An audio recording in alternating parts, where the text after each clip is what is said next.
Welcome back to Who Died Today USA channel. In the past few days, we have received somber news about the passing of extraordinary talents. Today's episode is dedicated to honoring their memory. Additionally, we will recap the stars we have recently lost. Before we begin, we kindly ask for your support. If this video or the legacies of these remarkable individuals have touched your life, please consider giving this video a thumbs up as a sign of respect and remembrance. Thank you. It was rough. Kirk Medas, a fan favorite from the MTV series Floribama. Kirk Medas, beloved cast member of MTV's Floribama show, passed away on May 2, 2025, at the age of 33 due to complications from necrotizing pancreatitis and liver failure. While the show thrived on wild energy, Kirk stood out for his calm presence, quiet strength, and deep loyalty. Born in Georgia in 1992, Kirk brought more than charisma.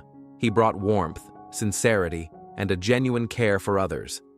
On screen, he was the emotional heart of the show. Off screen, he was a true friend, someone who showed up, listened deeply, and gave without needing attention. Across 3 memorable seasons, Kirk helped reshape the meaning of reality television. His impact wasn't loud, but it was lasting, rooted in kindness, grounded in love, and felt by everyone he touched. Kirk Medas leaves behind a legacy of presence over performance, heart over hype. His life was a quiet force for good, and that's what we will remember. Please share your favorite memories of Kirk below. Let us honor the man who made a difference simply by being who he was.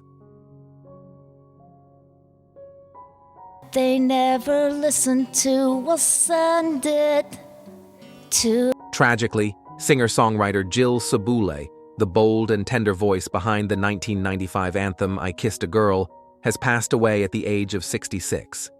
Her fearless honesty and heartfelt wit reshaped what pop music could say and whom it could speak for. Born in Denver and rising to fame in the mid-1990s, Jill gave the world unforgettable songs like Supermodel from Clueless and the quietly profound Philosophy 101. But it was I Kissed a Girl, a gentle yet defiant ode to identity that made her a cultural trailblazer. At a time when queerness was still hidden in the margins, Jill stood in the light and sang the truth. She faced rejection from record labels, financial setbacks, and the risks of being openly bisexual in a guarded industry. And yet, she never stopped. Jill reinvented herself as a pioneer of fan-funded music, proving that independence could be a powerful stage of its own. In her final years, she poured her soul into the autobiographical musical Seventh Grade, offering comfort and courage to anyone who ever felt different. Jill Sobule's legacy is not just in her melodies, it lives on in every voice she helped unmute. If her music meant something to you, we invite you to share your memories below.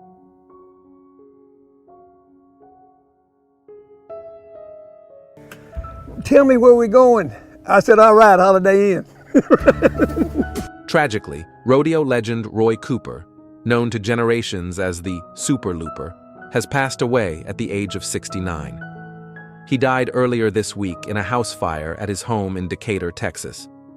His son, champion roper Tough Cooper, confirmed the devastating news, calling it a moment of deep shock and sorrow for their family. First responders arrived to find the home fully engulfed in flames. Roy Cooper was discovered inside. The cause of the fire remains under investigation. Roy Cooper wasn't just a champion, he was a transformative figure in the world of rodeo. He burst onto the scene in 1976, capturing a world title in his rookie year. Just 3 years later, he was inducted into the inaugural class of the Pro Rodeo Hall of Fame. In 1983, he made history again by winning 3 world titles in a single season, a rare and extraordinary feat. Despite his fame, Roy remained humble. He wore the same championship belt buckle for decades and once said, "I'm just Roy," never needing to prove what the world already knew. Country music legend George Strait, a close friend, offered a touching tribute. "We'll miss you, amigo. I'll come find you one day." Roy Cooper's legacy endures through his family, his unmatched records, and the quiet strength he brought to every arena he entered.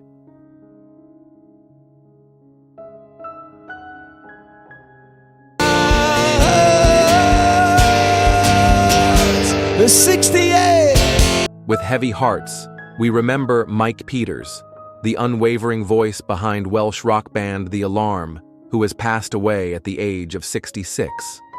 Known not only for anthems like 68 Guns and Blaze of Glory, Mike defined a generation of alternative rock while quietly inspiring the world with his unshakable resilience. Rising from the punk spirit of Rill in the early 1980s, Peters led The Alarm to international success, performing alongside legends like U2, Bruce Springsteen, and Bob Dylan. But behind the spotlight was a deeper story of a man who fought cancer 3 times, beginning with a diagnosis of lymphoma in 1995, followed by chronic lymphocytic leukemia, and most recently, Richter syndrome in 2025. Through it all, he kept playing, touring, singing, living. In 2006, he and his wife Jules co-founded the Love Hope Strength Foundation, bringing life-saving cancer awareness and stem cell registrations to music venues and mountaintops alike. His tireless efforts earned him an MBE in 2019 for services to cancer care. Mike often said, "Live right up to the last breath." And he did.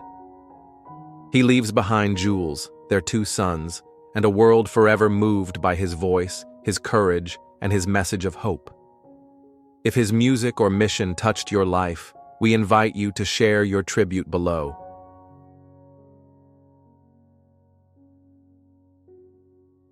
Poor blimey, but ain't she the limey now? You're learning out. Breaking news. Carol Burnett, America's first Lady of Laughter, the woman who made Sunday nights feel like home, has spent nearly a century making us laugh through tears.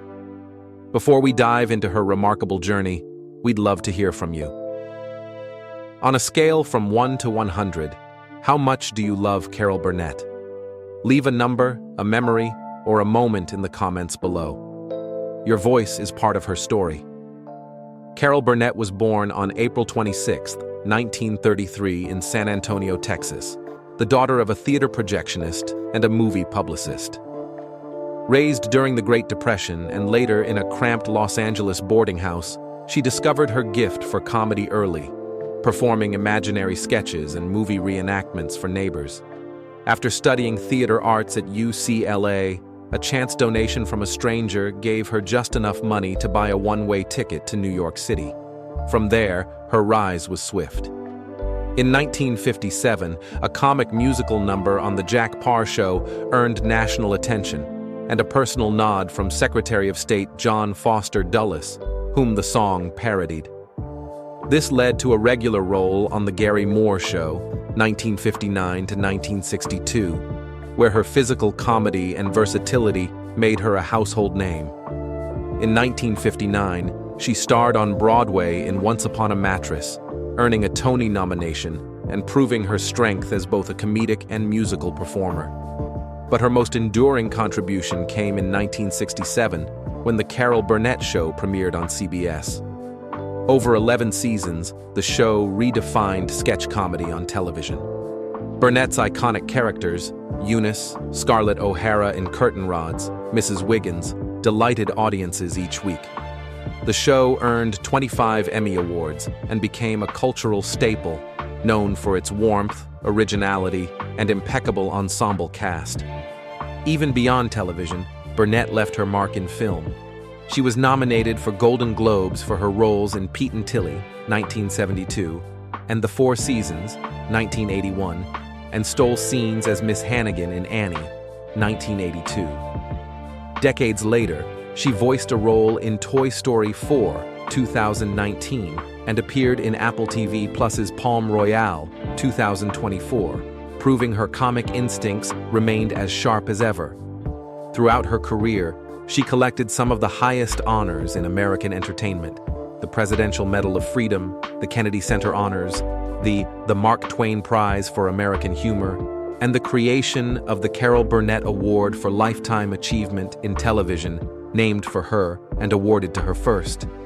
Yet despite the accolades, Carol Burnett has always met praise with humility, saying simply, "I thought they only named hospitals after people still alive or after they've paid for the wing."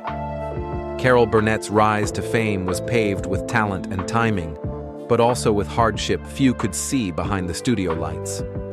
Born into a home shadowed by alcoholism and instability, Carol learned early how to find balance amid chaos. After her parents' separation, her father, gentle but lost, drifted into missions and recovery shelters, ultimately dying from alcohol-related complications in 1954. Her mother passed just 7 years later, taken by the same struggle. By her early 30s, Burnett had lost both parents, carrying the weight of grief while leading millions in laughter. Physical pain was another constant. Sketch comedy demanded more than wit. It demanded stamina. Years of pratfalls and stunts left her with bruised knees, a twice-sprained wrist, and a rib fractured mid-rehearsal. Still, she showed up every week with energy that masked the toll. "I treat my body like a scene partner," she once said. "If it misses a cue, the sketch falls apart." In 2002, personal tragedy struck again. Her eldest daughter, Carrie Hamilton, passed away at just 38 after a battle with cancer complicated by pneumonia. A fellow performer and bright creative force, Carrie had also overcome substance abuse in her teens. Carol stood by her through recovery and through illness, rarely missing a treatment session, reading scripts aloud to bring some normalcy into the hospital room. The loss left a scar that never fully healed. In its wake, Carol wrote Carrie and Me, a memoir blending letters, diary entries, and memories from stage and home. It was her way of honoring not only a daughter, but a spirit that defied hardship with creativity. Burnett also turned her attention inward. In her 30s, she began therapy to address childhood trauma and patterns rooted in addiction. Understanding pain, she would later reflect, lets you flip it into laughter without making light of it. Her experience shaped a quiet but steadfast advocacy for mental health and recovery. She supported programs for addiction treatment, often funding recovery costs for others in similar fights. She never positioned herself as a spokesperson, but her actions, grounded in empathy, spoke volumes. Through pain, private and public, Carol Burnett built not just a career, but a philosophy. That comedy could come from suffering, not by denying it, but by transforming it. Carol Burnett's legacy extends far beyond television sound stages and applause lines. It lives in classrooms, in community theaters, and in the quiet resilience of those she's inspired, on stage and off.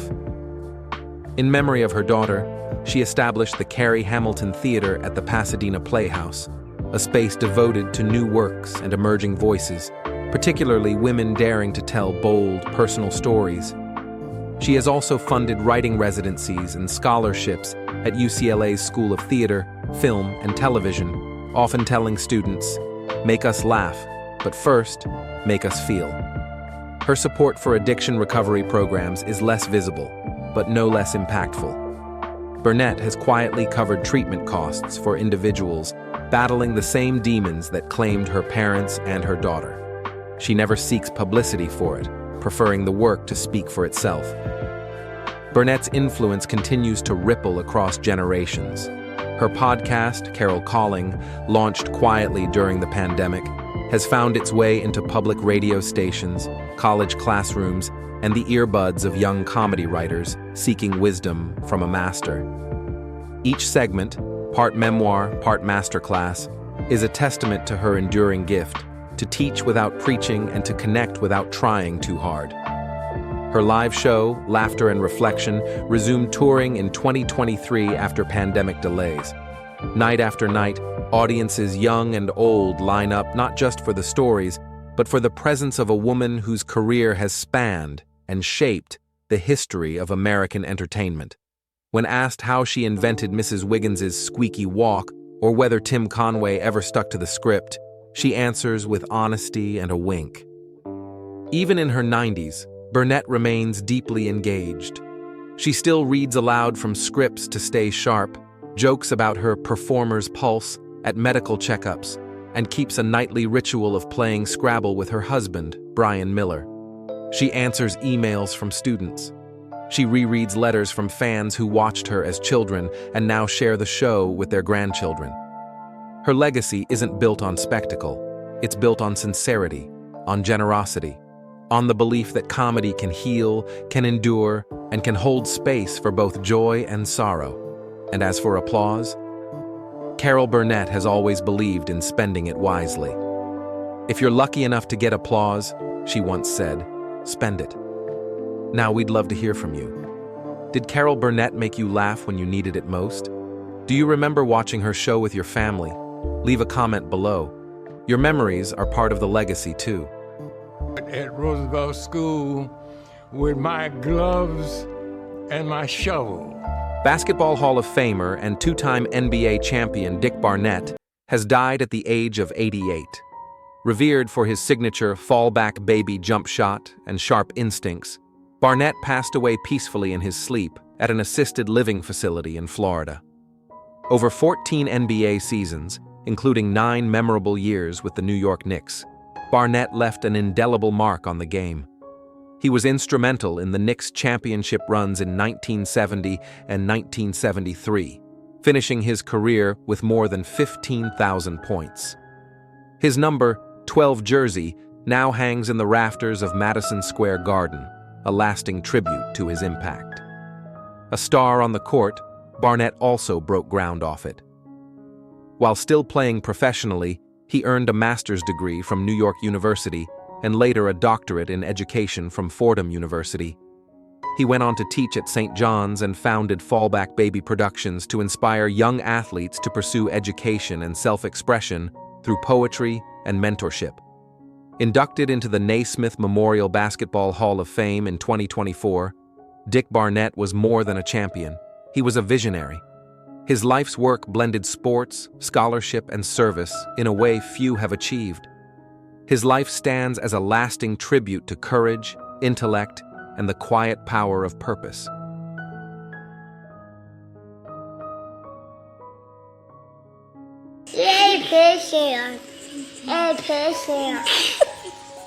Good for me. "Okay, baby," the joyful 2-year-old known for his sweet "okay" replies and bright spirit has passed away following a tragic car accident on April 24th. Preston Ordone warmed the hearts of millions through tender TikTok moments shared by his mother, Caitlin Ordone. In a quiet, heartfelt video posted to TikTok and Instagram, Caitlin expressed deep gratitude for the love and support her family has received. Through tears, she shared how the kindness of others has helped them endure this unimaginable loss. Caitlin, who suffered multiple injuries, is now beginning to walk again. Her husband, Jalen, remains in the hospital after emergency leg surgery. Their 7-year-old daughter, Paisley, was not in the vehicle at the time. The crash remains under investigation by Louisiana State Police, who reported the family's truck veered off the road and struck a tree. Preston died at the hospital. Authorities noted concerns about his restraint, though the family has raised questions about that report. Though she cannot respond to every message, Caitlin said she's seen how deeply Preston touched people. "It truly means everything right now," she said softly. Though his time was brief, Preston's gentle joy and innocent laughter brought light into countless lives. His memory will live on in every heart he brightened.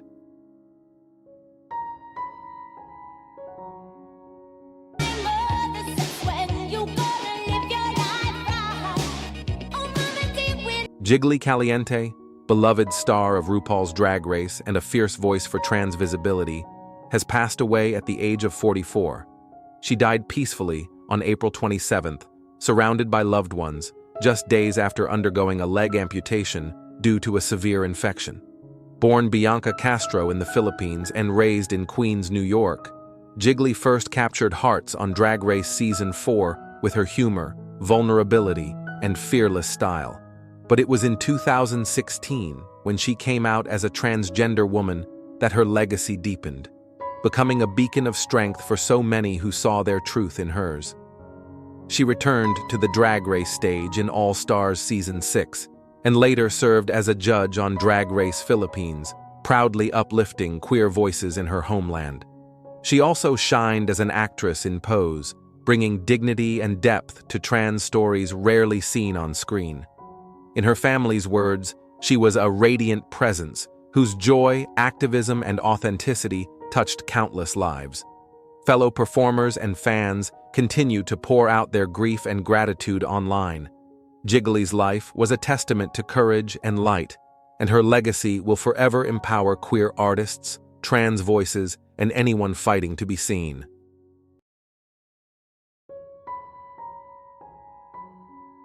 But generally, no. I mean, the point of Pere Ubu and the point of our career was to... David Thomas, the singular voice behind Pere Ubu's landmark albums The Modern Dance and Dub Housing, redefined what rock music could be.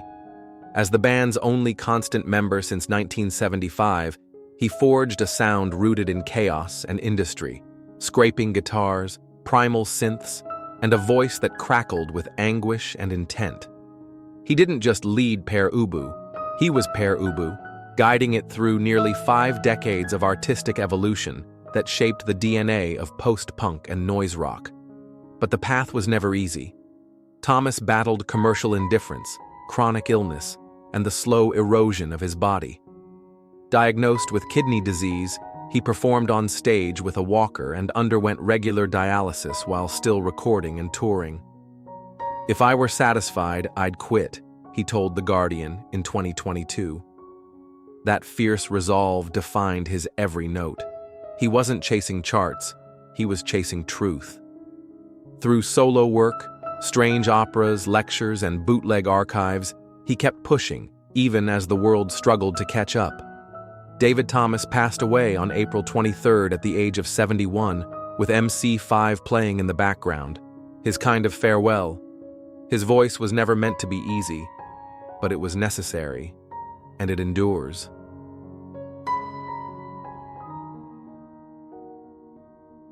Fighting for the savior, the battle's almost won. The trumpet. Lulu Roman, the unforgettable comedian and gospel singer from Hee Haw, has passed away at the age of 78. A close friend confirmed she died on April 23rd in Bellingham, Washington, where she had moved to be near loved ones. Born Bertha Louise Habel. In 1946, Lulu was raised in a Texas orphanage after being abandoned as a toddler. She battled health challenges throughout her life, including a thyroid condition and struggles with her weight, experiences she later shared with honesty and compassion.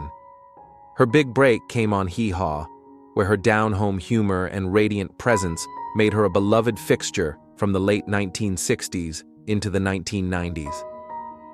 After a period of addiction in the 1970s, she stepped away from the spotlight, only to return with a renewed sense of purpose and faith.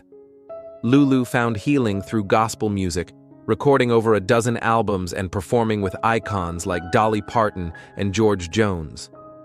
She was later inducted into the Country Gospel Music Hall of Fame and performed at President Reagan's inauguration in 1980. Friends and fans remember her as both funny and fiercely kind, a woman who turned hardship into hope. Lulu Roman's story is one of grace, grit, and redemption, a legacy that continues to comfort and uplift.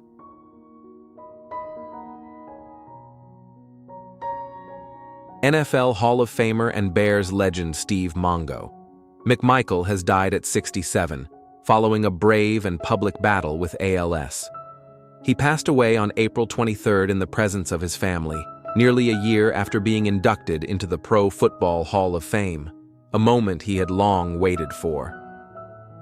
McMichael, known affectionately as Mongo, was the heart of the Chicago Bears' legendary 1985 defense, the unit that delivered the franchise's only Super Bowl title.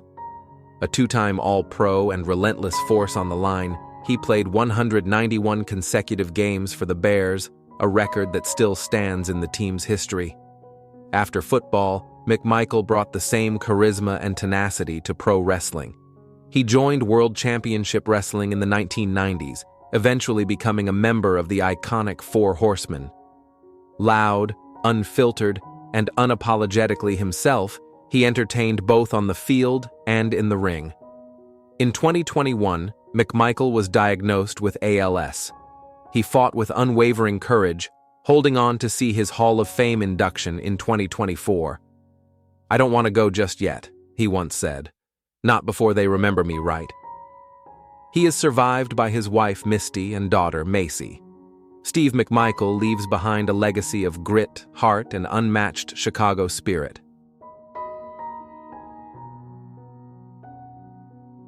After 14 years of marriage, and I found that being a young widow was a... Lar Park Lincoln, best known for her iconic role in Friday the 13th, Part 7. The new blood in the hit series Knots Landing has passed away at the age of 63. Her acting studio confirmed she died on April 22nd, following a private battle with breast cancer. Lar's breakout moment came in 1988 when she portrayed Tina Shepard, the telekinetic teen who dared to face Jason Voorhees, earning her a lasting place among horror cinema's most beloved scream queens. She continued in the genre with a memorable appearance in Freddy's Nightmares, further cementing her fan following. She transitioned seamlessly to primetime drama in Knots Landing, where she brought flair and complexity to the role of Linda Fairgate. Her performance as a layered antagonist became a standout across multiple seasons. Beyond the screen, Lar dedicated herself to mentoring young actors through her company, Actors Audition Studios, and authored the guidebook Get Started Not Scammed, offering wisdom and protection to newcomers in the industry. She is survived by her children, Trevor and Piper, 4 grandchildren, her siblings, and many dear friends. Lar Park Lincoln leaves behind a legacy of courage, creativity, and generosity, both in front of the camera and behind the scenes.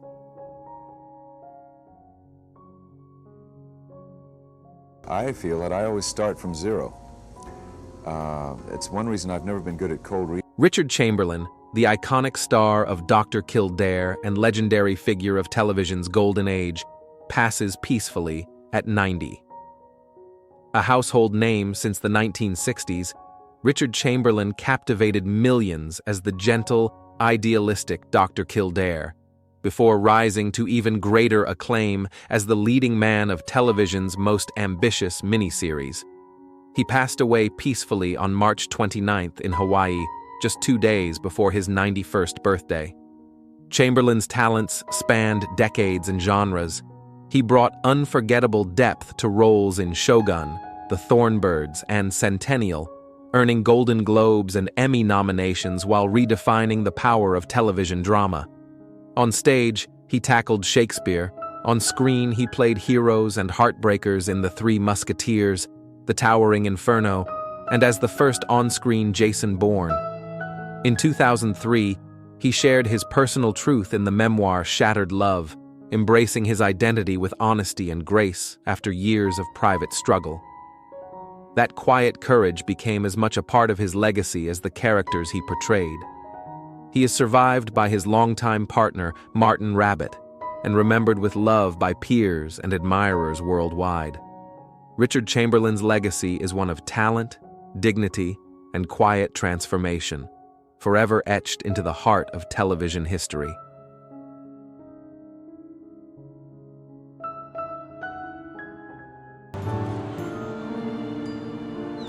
I can hear it now. It was a lot. Sophie Nyweide, former child star of Mammoth and An Invisible Sign, has passed away at the age of 24. Her family confirmed she died on April 14th in Vermont, with her obituary later revealing that she was pregnant at the time of her passing. Sophie began acting at just 6 years old, quickly capturing hearts with her sincerity and emotional depth. She rose to prominence playing Jackie Vidal's in Mammoth 2009 and starred alongside Jessica Alba in An Invisible Sign 2010, where she portrayed a student finding solace in math and mentorship. Her performances left a lasting impression on audiences and castmates alike. Behind the camera, Sophie was a gifted writer and artist. Her family remembered her as a gentle soul, deep, expressive, and trusting. Acting became her refuge, a space where she felt safe and seen. But away from the set, she faced personal battles and trauma that she struggled to heal. Despite efforts from loved ones and professionals, Sophie turned inward, seeking peace through her own means. Authorities are investigating her death as a possible accidental overdose. In honor of her memory, Sophie's family asks for donations to RAIN, an organization supporting survivors of abuse. Sophie's story is one of beauty, pain, and hope, and a call to care more deeply for those who suffer in silence.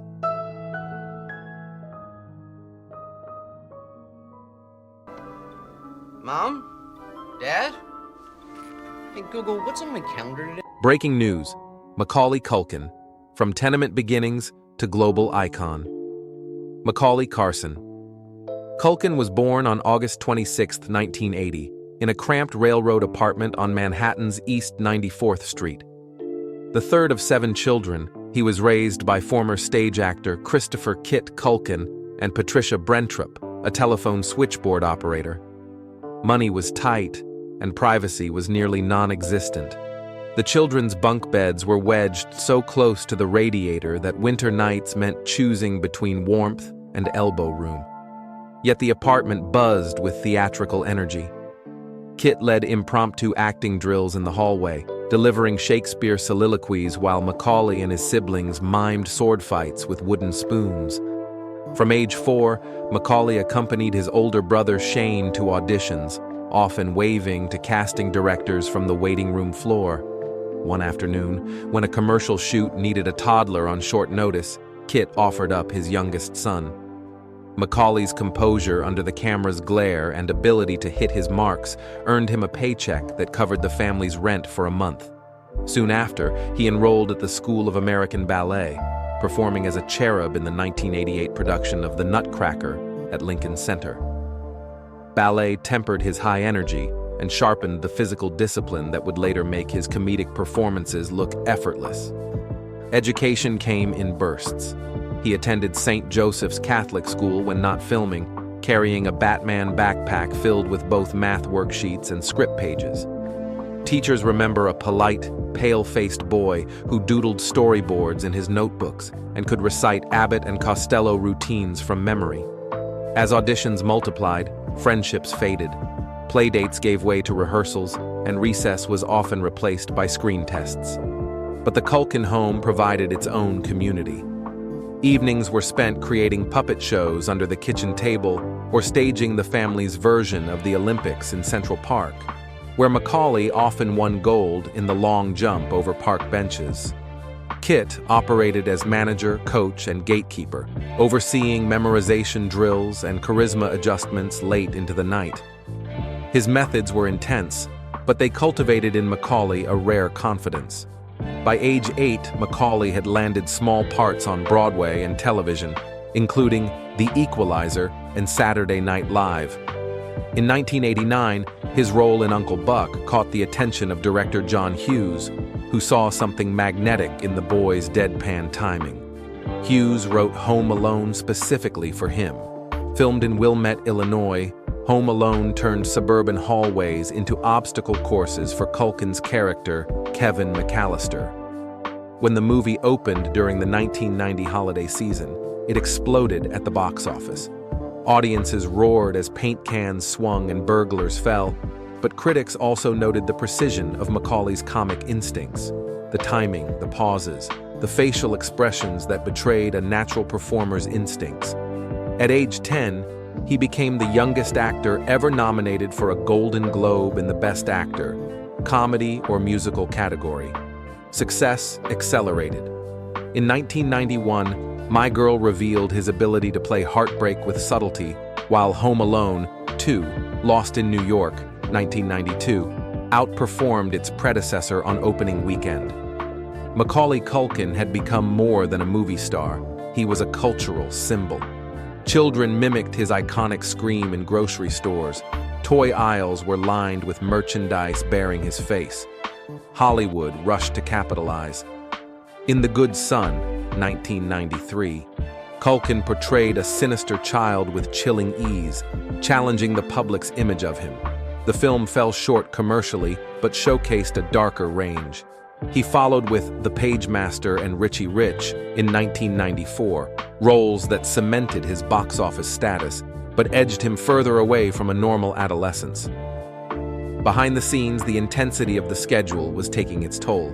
Homework was often sidelined for press junkets. Classmates were replaced by studio tutors. Childhood, for all intents and purposes, was something he acted rather than lived.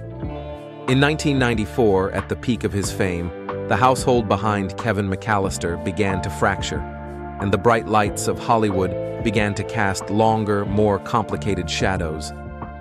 In 1995, at just 14 years old, Macaulay Culkin walked away from the film industry. The decision was abrupt but deliberate. After nearly a decade of non-stop work, he chose absence over acclaim, enrolling at Manhattan's Professional Children's School and later auditing classes at the School of American Ballet, not to perform, but to watch his siblings dance from the audience. Behind the headlines of a child star in retreat was a family unraveling. That same year, Kit Culkin and Patricia Brentrup entered a bitter custody and financial battle that made front-page news. The central issue was the multi-million-dollar trust fund accumulated from Macaulay's acting career. At 14, he petitioned the court to remove both parents from managing his earnings. A judge agreed, assigning an independent accountant as executor. The ruling safeguarded his finances but deepened the emotional fracture, particularly with his father, whose management style Macaulay later described as like being captained in a lifeboat with no oars. Family tragedy compounded the separation. In August 2000, his half-sister Jennifer Adamson, Kit's daughter from a previous relationship, died at age 29 after years of struggling with addiction. Macaulay, then 19, was thrust again into the public eye, this time as a grieving sibling.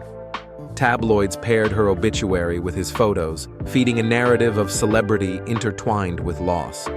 He withdrew from public life and found solace in poetry readings downtown, where anonymity came easier. Then, in December 2008, another blow. His beloved sister Dakota, affectionately called Dak, was struck by a car in Los Angeles and died the following day at 29. The two had shared a mischievous bond. She was known for sneaking jokes into his recording sessions and texting obscure Beatles lyrics out of context. The loss left a deep scar.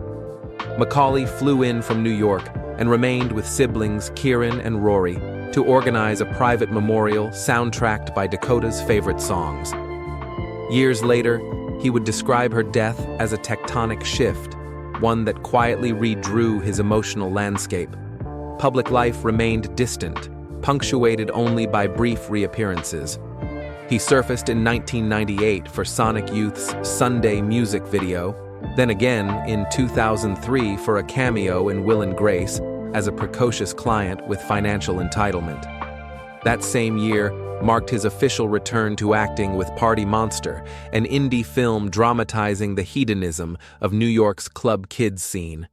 The role was a jarring contrast to his childhood persona, dark, excessive, morally decayed. Critics were divided, but many acknowledged his willingness to take risks and his unflinching dive into a character far removed from Kevin McAllister. A year later, he leaned into satire with Saved, 2004, playing a wheelchair-bound skeptic at a Christian high school. The performance, biting and oddly tender, signaled his affinity for offbeat, challenging material. He followed with voice work in Seth Green's stop-motion sketch series Robot Chicken, parodying himself with gleeful abandon. It was a turning point, an actor reclaiming authorship over his own image. His social life veered into downtown counterculture. From 2013 to 2018, he fronted the Pizza Underground, a Velvet Underground parody band that rewrote classics like Sweet Jane into cheese days. He played pizza box drums and toured grungy venues, embracing irony as both armor and artistic outlet. Fans who once memorized his lines from Home Alone now moshed to pizza-themed satire. Behind the absurdity was a quieter resilience. While the world debated his health based on unflattering paparazzi shots, Macaulay quietly sought therapy.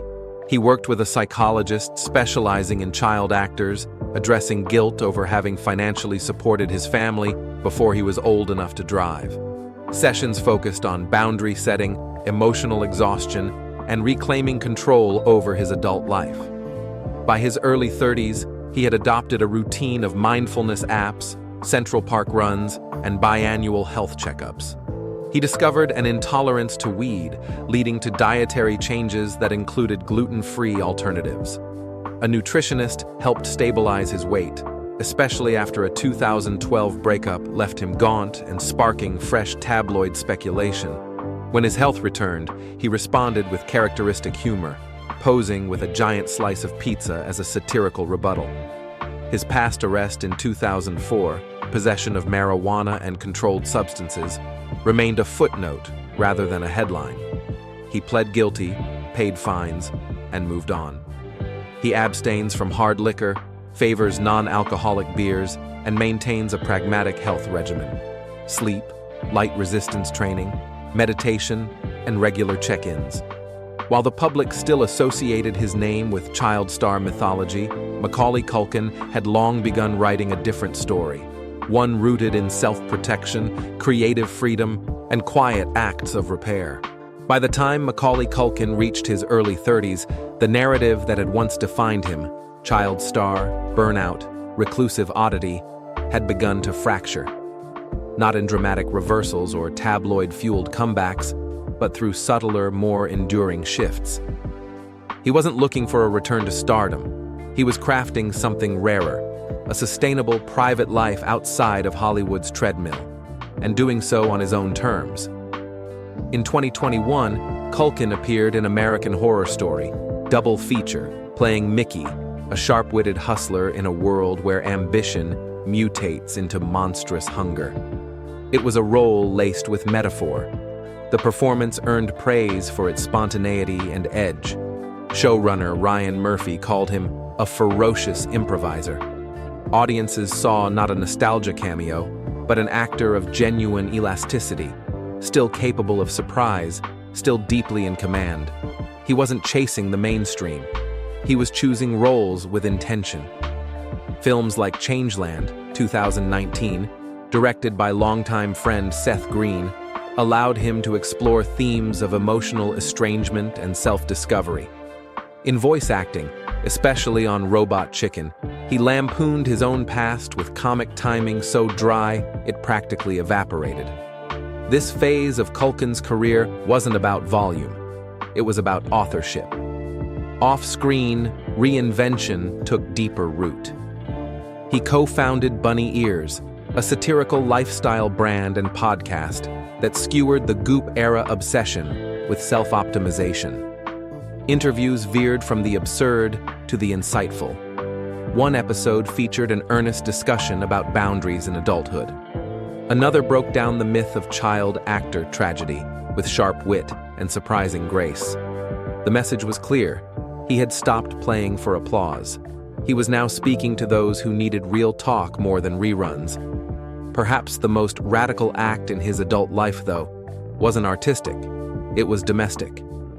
He met actress and former child star Brenda Song in 2017. Their relationship grew quietly, away from red carpets and magazine spreads. In 2021, they welcomed their first son. A second followed soon after. The couple shares a craftsman-style home in Los Angeles, filled with Lego towns, art supplies, and the ritual chaos of early parenthood. Friends say Culkin is the kind of father who builds blanket forts by flashlight and insists on handmade Halloween costumes. He keeps his sons' names private, but speaks often of fatherhood's transformative effect. It recalibrated every dial on my dashboard. His health, once the subject of gossip-fueled panic, now reflects balance, not recovery. Mornings begin with yoga and a light jog through Griffith Park. A retro Pac-Man machine in his home gym offers low-stakes reward after resistance workouts. He avoids hard liquor, embraces a mostly plant-based diet, and follows a mindfulness practice built around the Waking Up app. He deleted social media apps from his phone years ago, often joking, "If I missed your message, I was probably outside petting a neighborhood cat." Creatively, he remains active but choosy. He co-hosts Culkin Movie Club with his brother Kieran, renting small East Village theaters for screenings of silent comedies and cult classics. Fans who donate to Broadway Cares gain access to live-stream Q&As, where the brothers dissect Buster Keaton stunts or swap behind-the-scenes memories. The events double as family reunions. Rory handles concessions. Sister Quinn designs collectible posters.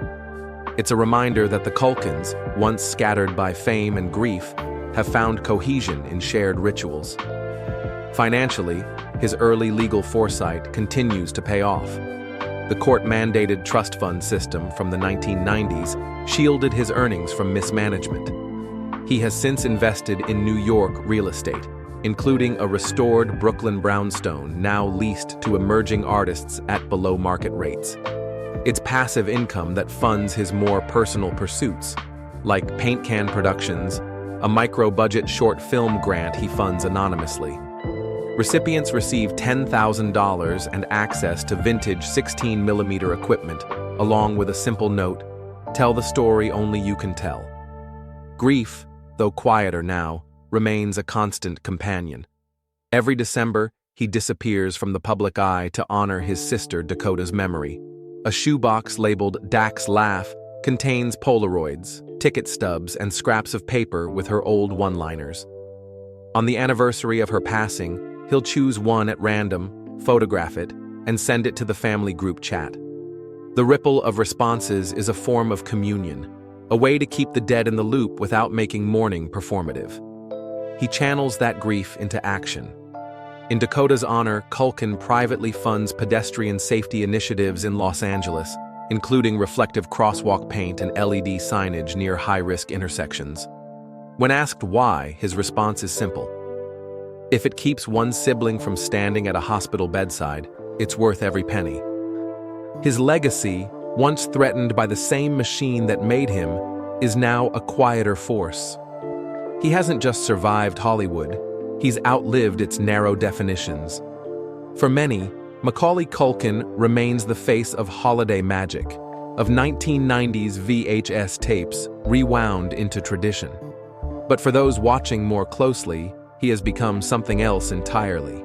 A symbol of personal reclamation, of choosing humanity over myth, of knowing when to walk away and when to quietly walk back in. He hasn't ruled out revisiting Kevin McAllister. When asked, he smiles and says Kevin would probably run a wildly overpriced home security startup.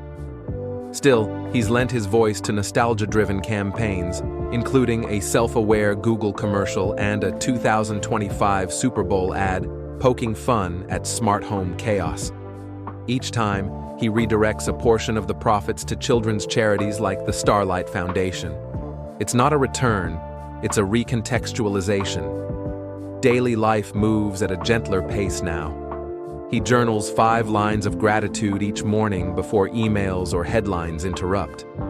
Afternoons might involve painting tiny dioramas with his sons or browsing used bookstores with Brenda. Evenings often end with backyard projector screenings, Studio Ghibli for the kids, cult classics after bedtime. There's no red carpet, no press tour, just the flicker of film on stucco and the laughter of a life earned back, inch by inch. The Macaulay Culkin of today isn't chasing relevance, he's living it. On his own timeline, in his own voice, with enough perspective to find humor in what once hurt and enough wisdom to leave the rest unspoken. What does it mean to truly grow up in public and still emerge with your kindness intact? If Macaulay Culkin's journey has moved you, reminded you of your own resilience, or simply made you reflect on the stories we carry from childhood into adulthood, we invite you to share this piece. Leave a comment with your favorite memory, your own story of reinvention, or a word of encouragement for those still navigating their path. Because sometimes the quietest comebacks are the most profound, and the people we remember from our youth still have something vital to teach us today.